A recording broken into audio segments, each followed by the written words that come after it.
எல்லோருக்கும் வணக்கம். நீதாயா டிரைவர், உன்னை வச்சுதாயா வண்டி ஓட்டணும் அப்படின்ற மாதிரி இன்னைக்கு நிஃப்டி 208 பாயிண்ட் இறங்கியிருக்கு. என்ன காரணம் அப்படின்னா, ட்ரம்ப் அவர்கள் என்ன சொல்றாரு அப்படின்னு பார்த்தீங்கன்னா, அவர் சிவனேன்னு ஏதோ ஒரு விளையாட்டு பார்க்கறதுக்காக தான் போறாப்ல.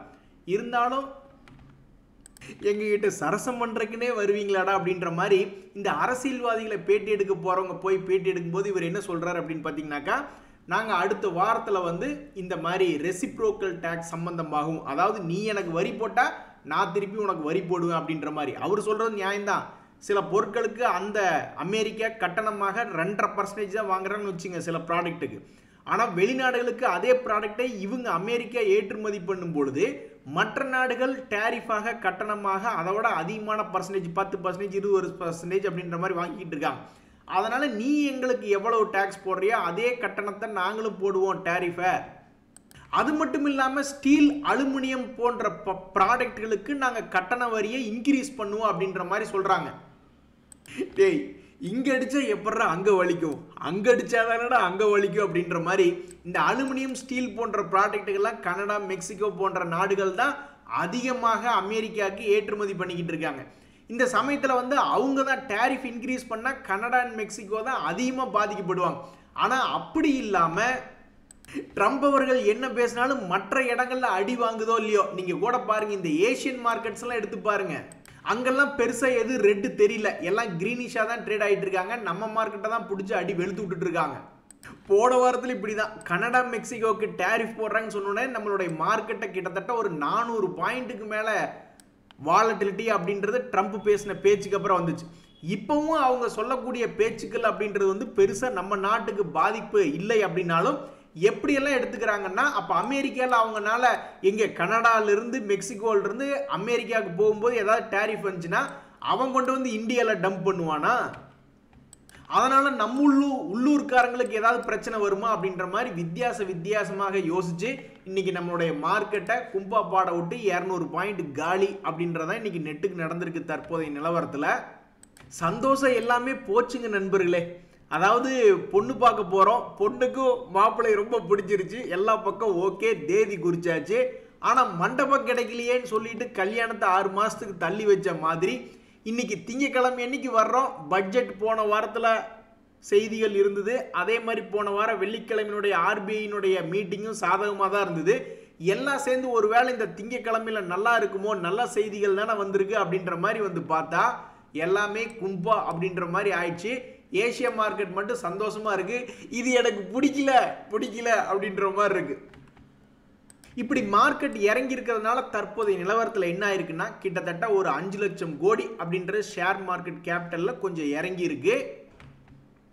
இந்த சமயத்தில் லேட்டஸ்டா ரிசல்ட் விட்ட பல்வேறு கம்பெனிகள் இறங்கித்தான் இருக்கு. சனிக்கிழமை, வெள்ளிக்கிழமை போன்ற லேட்டஸ்டா வெளியிட்டு இருந்த ரிசல்ட்டினுடைய கம்பெனிகள்ல அதுலேயும் இந்த அபிஜய் சுரேந்திர பார்க்லாம் 7% காலி, ஜூபிட்டர் லைஃப் லைன் ஹாஸ்பிட்டல்லாம் கிட்டத்தட்ட 3% காலி, இந்த அமரா ராஜா பேட்டரி பாவம் அது ஒரு 4% காலி. நண்பர்களே, இந்த சமயத்தில் தான் ஒரு முக்கியமான விஷயத்தை கவனிச்சிங்களா? இன்னைக்கும் பல்வேறு பெரிய கம்பெனிகளுடைய ரிசல்ட் வருது. முதல்லாம் எப்படி இருந்ததுன்னா, ஒரு குறிப்பிட்ட இண்டஸ்ட்ரிக்குள்ள என்ட்ராகருக்கே பல தடைக்கற்கள் இருக்கும், ஏகப்பட்ட பணம் தேவைப்படும், அதில் ஸ்பெஷாலிட்டி தேவைப்படும். அந்த மாதிரி இருக்கக்கூடிய சமயத்தில் இப்பெல்லாம் நம்ம இந்தியாவில் பணப்புழக்கம் என்பது ரொம்ப அதிகமாக இருக்கு. கடனா கேட்டாலும் சரி அல்லது அவங்க கிட்டே சொத்தா பார்த்தாலும் சரி, பல லட்சக்கணக்கான கோடிகளுக்கு உண்டான பணம் உள்ள கிடக்கு. அதனால எந்த ஒரு இண்டஸ்ட்ரியிலையும் ஈஸியா உள்ள பூந்துடுறாங்க. வெளிநாட்டுக்கார எஃப்ஐஎஸ் வித்துட்டு போறது நம்ம ஷேர் மார்க்கெட்டுக்கு ஒரு பாதிப்பா இருந்தாலும், நம்ம ஆளுகளே பல்வேறு கம்பெனியில ஏற்கனவே இருக்கிற கம்பெனிகளை போட்டு தள்ளுறாங்க. இப்பதான் பெயிண்ட் கம்பெனியில ஒரு ரைவல்ரி வந்தது. அதே மாதிரி இப்ப இந்த ஹாஸ்பிட்டல்லாம் பாத்தீங்கன்னா கோயம்புத்தூர்ல பல்வேறு எஸ்டாப்ளிஷ்டு ஹாஸ்பிட்டல்ஸ் இருக்கு. அந்த மாதிரி ஹாஸ்பிட்டல்லாம் அவ்வளோ பெரிய பிரம்மாண்டத்தை யாராவது மறுபடியும் புதுசாக கட்ட முடியுமா அப்படின்னு நம்ம நினச்சிக்கிட்டு இருக்கையிலேயே திடீர்னு ஒரு அவனாசி ரோட்டில் ஏதோ ராயல் கேர் அப்படி இப்படின்னு ஓப்பன் பண்ணுறாங்க. கோபின்னு ஒரு ஊர், அதுவே சின்ன ஊர், அங்கேயே 500-1000 பெட் இருக்கிற மாதிரி சில ஹாஸ்பிட்டல்ஸ், அபி ஹாஸ்பிட்டல்ஸ் அப்படி இப்படின்னு ஏகப்பட்டதை ஓப்பன் பண்ணுறாங்க. ஸோ எந்த ஒரு இண்டஸ்ட்ரியிலுமே இப்போ பேரியர் அப்படின்னு பார்த்தோம்னா ரொம்ப குறுகிடுச்சு, ரொம்பவுமே காம்படிஷனான வேர்ல்டில் போய்கிட்டு இருக்கோம். அதனால தான் Q3 ரிசல்ட் பார்த்தாலும் பல்வேறு இடங்கள்ல கொஞ்சம் இப்போ பாதிப்பாக இருக்குது. ஸோ ஏற்கனவே இருக்கக்கூடிய ஒரு சின்ன மார்க்கெட்டில் க்ரோத் இருந்தது, ப்ராஃபிட் இருந்தது, ஆப்ரேஷனல் ப்ராஃபிட் மார்ஜின் எல்லாமே நல்லா இருந்தது. ஆனால் இப்போ லட்சக்கணக்கான கோடிகள் பணம் கிடைக்கிறதுனால கன்சப்ஷன் என்பது சுமாராக தான் இருக்குது, ஆனால் காம்படிஷன் ஜாஸ்தி ஆகிட்டே போகுது. கோவிட் முடிஞ்சோடனே வளர்ச்சி அற்புதமாக இருந்தது. ஏன்னா அப்போ தான் பொருளாதாரத்தை மறுபடியும் ரீஓப்பன் பண்ணி விட்டாங்க. அப்போ பல்வேறு க்ரோத் கன்சப்ஷன் என்பது அதிகமாக இருந்தது. இப்போ கொஞ்சம் தேக்க நிலையாக இருக்குது. அதனால தான் நம்மளை பிடிச்சி அடி வெளுத்து விட்டுக்கிட்டு இருக்காங்க. எவ்வளோ உன் தொல்லை தாங்க முடியாதான் நாங்கள் ஏதாவது பிரிக்ஸ் கரன்சி மாதிரி இது ஏதாவது கொண்டு போகலாமா அப்படின்ற மாதிரி யோசித்தாலும் அதுக்கும் விட மாட்டேன்றீங்க. சரி, $1 வச்சு ஏதாவது வியாபாரம் பண்ணி எந்தையாவது ஒன்று பண்ணலாம் அப்படின்னு பார்த்தா அதுக்கு விட மாட்டேன்றீங்க. இதனால் என்ன ஆகுதுன்னு பார்த்தீங்கன்னா, நம்மளுடைய இந்தியன் ருப்பி டாலருக்கு எதிராக கிட்டத்தட்ட வாழ்நாள் லைஃப் டைம் வீழ்ச்சி அப்படின்ற மாதிரி போய்கிட்டு இருக்கு. 87 கிட்ட போய்கிட்டு இருக்கு. இதில் முக்கியமாக ஒரு விஷயம் என்ன கவனிக்கணும் அப்படின்னு பார்த்தீங்கன்னா, நம்ம எப்போதான் நல்லபடியாக மேல் நோக்கி வருவோம் அப்படின்னா, ஒன்றா நம்ம மிகப்பெரிய அளவில் ஏற்றுமதி அப்படின்றது பண்ணணும். அப்படி இல்லைன்னா அமெரிக்காவுக்கு எப்படா ரெசன் வரும் அப்படின்ற மாதிரி நம்ம காத்துக்கிட்டு கொண்டிருக்கணும். ஏன்னா தனியாக பிரிக்ஸ் கரன்சி வச்சு போனோம்னா இந்த டாலர்னுடைய டிபெண்டன்சி தேவையில்லை அப்படின்ற மாதிரி இருந்தாலும் விட மாட்டேன்றான். எதுவுமே பண்ண மாட்டேங்கிறன்னா கடைசியில் எப்போதான் இது ரிவர்சல் ஆகும்னா, ஒன்றா நம்ம மிகப்பெரிய அமெரிக்காவுக்கு ஈக்குவலாக பெரிய நம்ம ப்ரொடக்ஷன் பண்ணணும். இல்லைன்னா அமெரிக்கா கும்பாகி அவன் மோசமான நிலைமைக்கு போய் நம்மளுக்கு ஈக்குவலாக அவன் வரணும். ஸோ நம்ம பெரிய அளவுக்கு ஆக முடியலன்னா என்ன, இந்த பெரிய ஆள் ரெசன் ஆகி கீழே நம்மளோட சிறுசானா அப்போ நம்ம பெரிய ஆள் ஆயிரும் அப்படின்ற மாதிரி போய்கிட்டு இருக்கு. இது டாலருக்கு எதிரா ருப்பி தொடர்ந்து கீழே போய்கிட்டே இருந்ததுன்னா அப்போ எஃப்ஐஎஸ் என்ன நினைப்பாங்கன்னா, ஒருவேளை இன்னும் கீழே இறங்கி போகிற மாதிரி இருந்ததுன்னா நம்மளுக்கு ஏதாவது டாலர் பேசிஸில் வரக்கூடிய ரிட்டர்ன் கம்மியாகும் அப்படின்ற மாதிரி நினச்சிக்கிட்டு தொடர்ந்து வித்தாலும் ஆச்சரியப்படுறதில்ல. எப்படி பார்த்தாலும் சரி, ட்ரம்ப் அவர்கள் கிட்டத்தட்ட 20 நாள் தான் ஆச்சு. 20 நாள்லயே ஷேர் மார்க்கெட் தெக்கி வேக்கி நடந்து வந்துடுச்சு. ஆனால் இந்த ருப்பி மட்டும் தொடர்ந்து இப்படி டிப்ரிசியேஷன் ஆகிக்கிட்டு போய்கிட்டே இருக்கு. என்பதிலே ஷேர் மார்க்கெட்டில் ஒரு கான்செப்ட் இருக்குது. அதாவது ஒரு ஃப்ளாட் சேனல் பேட்டர்னில் பிரேக் அவுட் ஆச்சு அப்படின்னா பிரேக் அவுட்டும் ஆகும்பாங்க. அதே மாதிரி கீழ் நோக்கி சப்போர்ட்டை உடச்சிருச்சுன்னா பிரேக் டவுன் ஆயிடுச்சும்பாங்க. அதுக்கப்புறம் பிரேக் அவுட் ஃபெயிலியரா அல்லது தொடர்ந்து கண்டினியூ ஆகுதா அப்படின்றத அந்த இடத்துல எப்படி ட்ரேட் ஆகுது அப்படின்றத பொறுத்து தான் சொல்லுவாங்க. அதுக்கு ஒரு எக்ஸாம்பிள் அப்படின்னு பார்த்தீங்கன்னா, இந்த எஸ்பிஐ கார்டு அப்படின்ற ஷேர் ப்ரைஸ் பேட்டர்ன் பார்த்தீங்கன்னு வச்சிங்களேன், சமீபத்தில் பல மாதங்களாக எப்படி ட்ரேட் ஆகிட்டு இருந்தான்னா ஒரு குறிப்பிட்ட லெவலுக்குள்ளேயே ட்ரேட் ஆகிட்டு இருந்தான். அப்போ இந்த ஷேர் மார்க்கெட்டில் பிரேக் அவுட் ஃபெயிலியர் அப்படின்னா என்ன கான்செப்ட்னா, திடீர்னு அந்த பழைய ரெசிஸ்டன்ஸை தாண்டினா பிரேக் அவுட்டும்பாங்க. அந்த பிரேக் அவுட் தாண்டி கீழே வர மாதிரி இருந்தால் பிரேக் அவுட் ஃபெயிலியரும்பாங்க. மறுபடியும் மேலே போச்சுன்னா பிரேக் அவுட்டும்பாங்க. மறுபடியும் கீழே வந்துச்சுன்னா பிரேக் அவுட் ஃபெயிலியரும்பாங்க. ஸோ எந்த ஒரு விஷயமே சில மாதங்கள் கழித்து தான் அது என்னாச்சு அப்படின்றது தெரிய வரும். இதுக்கு முன்னாடி எல்லாம் பார்த்தீங்கன்னாக்கா இந்த எஸ்பிஐ கார்ட்ஸ் அப்படி தான் ஒரு காலத்தில் என்ன பண்ணான்னா பிரேக் அவுட் அப்படின்னாங்க. அதுக்கப்புறம் பிரேக் அவுட் ஃபெயிலியர்னாங்க. பிரேக் அவுட் ஃபெயிலியர் ஆனதுக்கப்புறம் கீழே தரையை தொட்டுட்டு தான் அப்புறம் மேல் நோக்கி வந்தான். இந்த முறை என்ன ஆகிறான் அப்படின்றத பொறுத்து இருந்து தான் பார்க்கணும். இதுதாங்க பிரேக் அவுட் ஃபெயிலியர் அப்படின்ற கான்செப்ட். நண்பர்களே, சமீபத்தில் ஐபிஓக்கள் அப்படின்றது கொஞ்சம் நல்லா தான் போயிட்டு இருந்தது. ஆனால் அதுகளுக்கு என்ன ஒரு சோதனை அப்படின்னு பார்த்தீங்கன்னா, இன்னைக்கு ஓப்பனாக இருக்கக்கூடிய இந்த அஜாக்ஸ் இன்ஜினியரிங் ஐபிஓ அப்படின்றது வரக்கூடிய பிப்ரவரி 12 வரைக்கும் ஓப்பனாக இருக்கும். அதுக்கப்புறம் க்ளோஸ் ஆகிடும். எந்த ஒரு ஐபிஓவாக இருந்தாலும் யாரெல்லாம் என்ன பண்ணுவாங்க, போய் கிரே மார்க்கெட் ப்ரீமியம் ஒரு 30-40% இருக்கா அப்படின்ற மாதிரி தான் பார்ப்பாங்க. அந்த மாதிரி இதில் எந்த விதமான சந்தோஷத்தையும் இப்போ வரைக்கும் காணோம். இரியா பஞ்சாயத்தில் நல்ல பாயிண்ட் வரும்போது நான் நல்ல பாயிண்டாக பேசுகிறேன் அப்படின்ற மாதிரி நிறைய பேர் வெயிட் பண்ணிக்கிட்டே இருப்பாங்க. பஞ்சாயத்தில் பாயிண்ட் வரட்டும். அதே மாதிரி எஃப்ஐஎஸ் எப்போ தான் நம்ம மார்க்கெட்டில் பை பண்ண வருவாங்க அப்படின்ற மாதிரி நம்ம பார்த்துக்கிட்டே இருக்கோம். அதுக்குண்டான ஒரு சந்தோஷமான ஒரு இண்டிகேஷனே காணோம். கடைசியில் பார்த்தா ருப்பியும் ரொம்பவுமே கீழே போய்கிட்டே இருக்குது. சில பேர் துப்பாக்கி வச்சு அவன் காலை அவனே சுட்டுக்குவான்.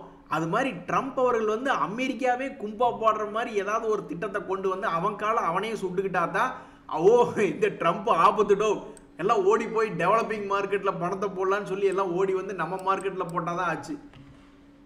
நண்பர்களே, தற்போதைய தேதியில் ஜனவரி 1ஆம் தேதியிலிருந்து ஷேர் மார்க்கெட் சந்தோஷத்தை கொடுத்துருக்கா இல்லை துக்கத்தை கொடுத்துருக்கா அப்படின்னு சில இண்டெக்ஸ் பார்த்தீங்கன்னு வச்சிங்களேன், துக்கத்தை தான் கொடுத்து வச்சிருக்கான். நிஃப்டி பேங்க் எடுத்து பார்த்து இந்த வருஷம் ஸ்டார்டிங்லேருந்து இப்போ வரைக்கும் போட்டு பார்த்திருந்தாலும் ₹1,00,000 இன்வெஸ்ட்மெண்ட்டுக்கு கிட்டத்தட்ட ₹2,300 காணம் அப்படின்ற மாதிரி இருக்கு. அதே மாதிரி நிஃப்டி மெட்டல் இண்டெக்ஸ் ஏற்கனவே அவன் சுமாராக தான் இருந்தான். இந்த ட்ரம்ப் எக்கச்சக்கமாக பேசி இப்போ மறுபடியும் அவன் இந்த வருஷம் ஸ்டார்டிங்லேருந்து பார்த்தோம்னா ₹1,00,000 3000 அப்படின்றது காலி. இருக்கிறதுலே ரொம்ப அடி கொடுத்தது யாருன்னா நம்ம செல்ல குழந்தை ஸ்மால் கேப் இண்டெக்ஸ் தான். ₹1,00,000 கிட்டத்தட்ட ₹13,000 காலி அப்படின்ற மாதிரி இருக்கு. அதே மாதிரி நம்ம மிட் கேப் இண்டெக்ஸ்கள் அப்படின்னு பார்க்கும்பொழுது அவனும் வந்து ரொம்ப சுமாராக ஒரு 8% அப்படின்றது காலி. பேங்க்ல ஒரு வருஷம் வச்சிருந்தாவே ஒரு 8000 ரூபா தான் கொடுப்பான் அப்படின்ற நிறைய பேர் நினச்சிக்கிட்டு ஷேர் மார்க்கெட்டுக்கு வந்தா இவன் ஒரே மாசத்துல கடந்த 2025 பார்க்கும்போது தற்போதைய நிலையில 8000 ரூபாய் அவன் எடுத்துட்டு தான் போயிருக்கான். இதே பேங்கா இருந்தா அவன் 800 ரூபா கொடுத்திருந்தாலும் கொடுத்தானே அப்படின்ற மாதிரி ஒரு வகையில சந்தோஷமா இருந்திருக்கும். இந்த சமயத்தில் இந்த நிஃப்டி 50 இண்டெக்ஸை பார்த்தோம்னாக்கா அவனும் சுமாராக தான் இருக்கு. எது எப்படியோ ஷேர் மார்க்கெட்டினுடைய லாஜிக் என்பது கொஞ்சம் சீப்பாக வேல்யூ ஃபேர் ப்ரைஸை விட கம்மியாக இருக்குது, வேல்யூவாக இருக்குது, சப்போர்ட்டில் இருக்குது அப்படின்ற பொழுது சில பேர் முதலீடு பண்ணுறதுக்கு பார்ப்பாங்க. எப்போ மேல் நோக்கி வருதோ அப்போ வித்துவிட்டு ஓடி போயிடுவாங்க. ஸோ சமீபத்தில் சில நாட்களாக சிற்றின்பம் அப்படின்றது ஷேர் மார்க்கெட்டில் இருந்தது ஒரு 4-5 நாளாக. அதுக்கப்புறம் யார் கண்ணுப்பட்டுச்சோ யார் கண்ணும் படல, நம்ம ட்ரம்ப் அவர்கள் கரெக்டாக ஒரு முக்கியமான ட்ரிகர் பாயிண்ட்ல போட்டு தள்ளிட்டாப்ல. அதுக்கப்புறம் பார்த்தா இப்போ பேரின்பம் கிடைக்குமான்னு நிறைய பேர் பார்த்துக்கிட்டு இருந்தாங்க. பேரின்பம் எல்லாம் கிடையாது இப்போதைக்கு அப்படின்ற மாதிரி மார்க்கெட் கொஞ்சம் இன்னைக்கு 4 நாட்களாக இறங்கிக்கிட்டே இருக்கு. நண்பர்களே, ஒரு கட்டத்தில் கோல்டு பிரைஸே ஆடி போச்சு. ஐயோ ட்ரம்ப்டோ அப்படின்ட்டு. கடைசியில் பார்த்தா ட்ரம்ப் கிடக்குறாரு, நம்ம மேலே ஏறுவோம் அப்படின்ற மாதிரி ட்ரம்ப் வந்த சமயத்தில் கோல்டே ஒரு நிமிஷம் அப்படியே ஆடி போச்சு. அதுக்கப்புறம் பழையபடி சூடு பிடிச்சி தற்போதைய நிலவரத்தில் கோல்டு பிரைஸ் இருக்கிறதுலே ஹையில் இருக்கு.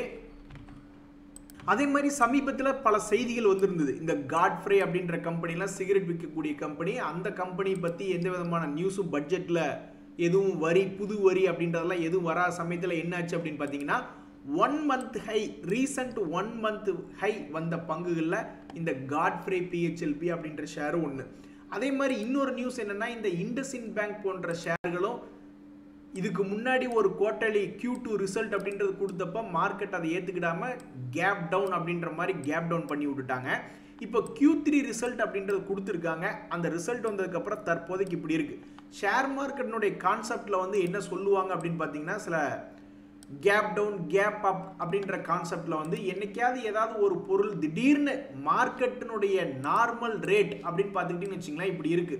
ஆனால் திடீர்னு மார்க்கெட்டில் ஏதோ ஒரு ஓவர் நைட் நியூஸ் வந்து மேல் நோக்கி டபக்குன்னு போயிட்டான் அல்லது டபக்குன்னு கீழே வந்துட்டான் அப்படின்னா கொஞ்ச நாள் கழிச்சு அந்த நியூஸுக்கு உண்டான காரணம் டிஸ்கவுண்ட் ஆயிடுச்சுன்னா மறுபடியும் அந்த கேப்பை ஃபில் பண்ணுமோ அப்படின்ற மாதிரி ஷேர் மார்க்கெட்டில் ஒரு கான்செப்டில் பார்த்துக்கிட்டு இருப்பாங்க.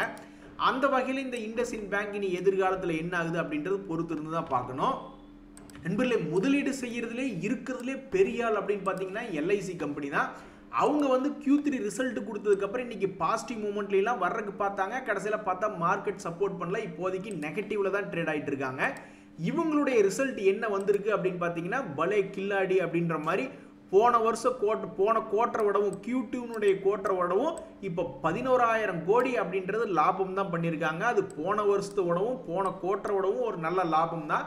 இருந்தாலும் மார்க்கெட்டில் காலையில் லேசாக ப்ளஸில் காமிச்சாங்க இந்த Q3 இம்பேக்டை வச்சுக்கிட்டு. கடைசியில் பார்த்தா இப்போ மைனஸில் தான் கொஞ்சம் ட்ரேட் ஆகிக்கிட்டு இருக்கு. ஆனால் பாவியில் உங்களுக்குலாம் என்னதான் ஏன் பிரச்சனை, இவ்வளோ பெரிய ஆளுகளாக இருக்கீங்க. இத்தனைக்கு இந்த ஆயில் இந்தியா வந்து ட்ரம்ப் அவர்கள் வந்ததுக்கப்புறம் ஆயில் ப்ரைஸ் எல்லாம் ஒரு ஸ்டாண்டர்டாக இருக்குது அப்படின்ற மாதிரி வந்தாலுமே என்னதான் உங்களுக்கு பிரச்சனை அப்படின்ற மாதிரி பார்த்தோம்னு வச்சிங்களேன், ஆயில் இந்தியாவில் இன்னைக்கு கிட்டத்தட்ட 6% கீழே இறங்கியிருக்கான். ஏற்கனவே அவன் 760 ரூபா ரேஞ்சிலிருந்து ரொம்பவுமே இறங்கி வந்தவன் தான். கிட்டத்தட்ட இப்போ அவன் ட்ரேட் ஆகக்கூடிய செய்தி என்ன அப்படின்னு பார்த்தீங்கன்னா 2024 என்ன ப்ரைஸ் ரேஞ்ச் இருந்ததோ அந்த ரேஞ்சு கிட்ட வந்து அவன் ட்ரேட் ஆகிக்கிட்டு இருக்கான்.